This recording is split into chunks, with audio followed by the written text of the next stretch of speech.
हाय, hello, नमस्कार. पुन्हा एकदा सगळ्यांचं आपल्या यूट्यूब चॅनलमध्ये स्वागत आहे. तर मस्त सकाळ-सकाळ रानात आली आहे. तर जी काही आपण पातेली जमवलेली आहे, ती थोडी बाकी आहे. म्हणजे तर शेतात नेण्याचं काम चालू आहे. तर ते जे काही डालगे असतात भरलेले, त्यांना थोडं हातभार लावायचा असतो. कारण की एकटीने तो डालगा एवढा उचलला जात नाही. जसा एकटीने भारा जसा उचलला जातो, त्या पद्धतीने जो काही डालगा भरलेला असतो, कारण की तो हेवी होतो त्याच्यामुळे.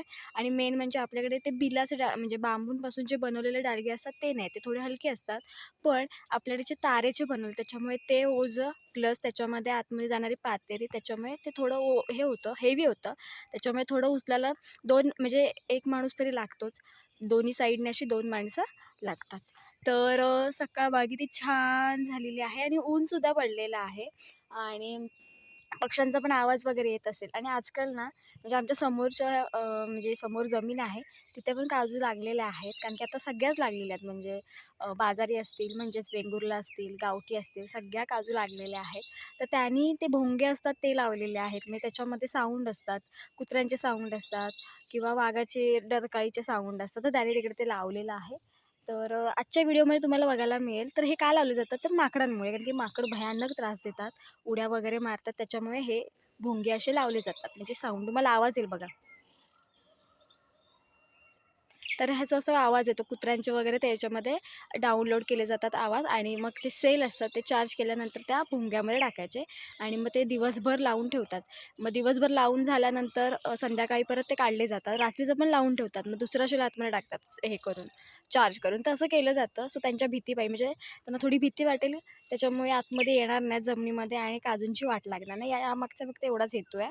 तर आपण पण गेल्या वेळेस लावले होते. पण आता म्हणजे गेल्या वेळेस लावले होते. पण त्याच्यावर पण ते काय थांबत नाहीत. त्यांना एकदा कळालं ना, की मग ते आपल्यापेक्षा जाम शातीर असतात ते. त्याच्यामुळे तेवढ्यापुरतं असतं ते. नंतर त्याला पण ते बघत नाहीत. तर ते येतातच. तर आजच्या व्हिडिओमध्ये तुम्हाला बघायला मिळणार आहे असं एक फूल आहे, अशी एक फुलं आहेत जी कोकणामध्ये, रानामध्ये बघायला मिळतात आणि ते इतका वास त्यांचा छान असतो. जर तुम्ही रानात आलात तर त्यांचा वास तुम्हाला लगेच जाणवतो. आणि म्हणजे त्यांचं त्या झाडाचं त्या फुलांचं नाव आहे खुरीचं झाड. त्यालाच खुरीची फुलंसुद्धा म्हणतात. तर आता ह्या दिवसांमध्ये ना त्यांना भयानक फुलं वगैरे येतात.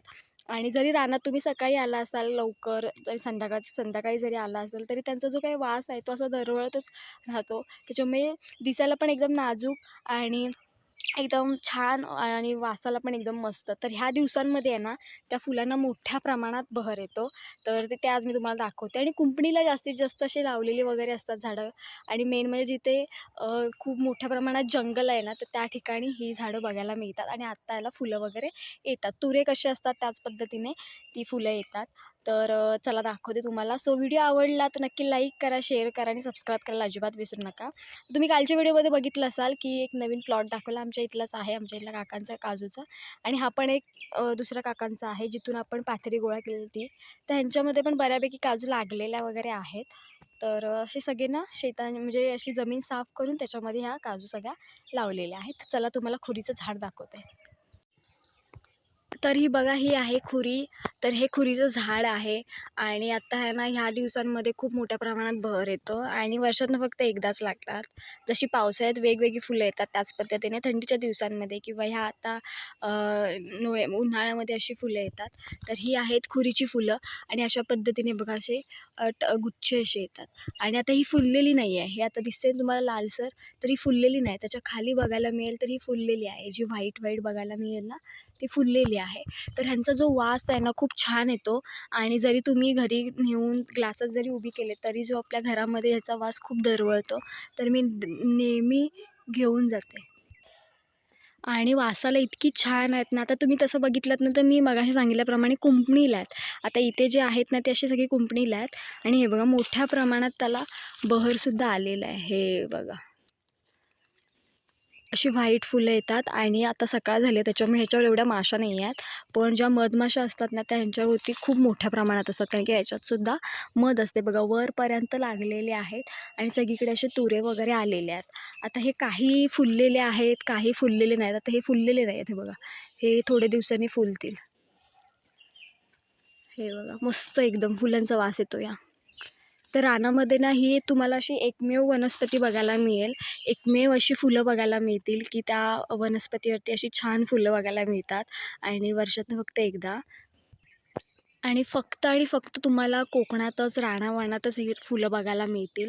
आणि जिथे घनदाट जंगल वगैरे असतात ना, म्हणजे एकदम दाट अशी झाडी असते ना, तिथं पण ही फुलं जास्ती बघायला मिळतात. तिथे पण वास खूप मोठ्या प्रमाणात म्हणजे हे करायला मिळतो, बघायला मिळतो.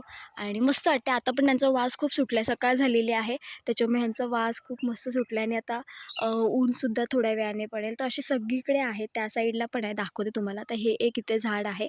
तर हे ओळखायचं कसं? त्याला ह्या दिवसांमध्ये तुरेसुद्धा येतात. तर असं जरी झाड बघितलं तरी ह्याला खुरीचं झाड म्हणतात. आमच्याकडे तरी ह्याला खुरीचं झाड म्हणतात. तर ही बघा, ही फांदी ना पूर्ण बहरलेली बघायला मिळेल तुम्हाला. तर हे बघा, अशी असतात फुलं. ते एकदम हे बघा मस्त ना. तर इथे पण झाड आहे. तर अशी सगळी कुंपणीलाही झाडं असतात. सो अशा प्रकारे ही फुलं आहेत. सो मस्त वास येतोय ना, इतकं वास भारी येतो ना, बाकीच्या फुलांपेक्षा पण ह्यांचा खूप छान वास येतो. आता तसं बघायला गेलं तर ही फुलांची साईज पण छोटी-छोटी आहे आणि त्याच्यातच असे झुपके आहेत हे बघा. सो व्हिडिओ जर तुम्हाला आवडला तर नक्की लाईक करा, शेअर करा आणि सबस्क्राईब करायला अजिबात विसरू नका. आता अशीच सगळी फुलं वगैरे आता उन्हाळा वगैरे चालू आहे. ह्या दिवसांमध्ये अशी फुलं येतात. जसं पावसाळा चालू झाल्यानंतर पावसाळ्यात जशी फुलं येतात, त्याच पद्धतीने ही उन्हाळ्यात पण येणारी ही फुलं आहेत. सो मस्त ह्यांना वास येतो. दिसायला पण एकदम छान दिसतात बघा, एकदम व्हाईट व्हाईट मस्तपैकी. सो चला आता आपण ते थांबूया. सो असाच व्हिडिओ घेऊन आपण पुन्हा भेटू. तोपर्यंत बाय बाय.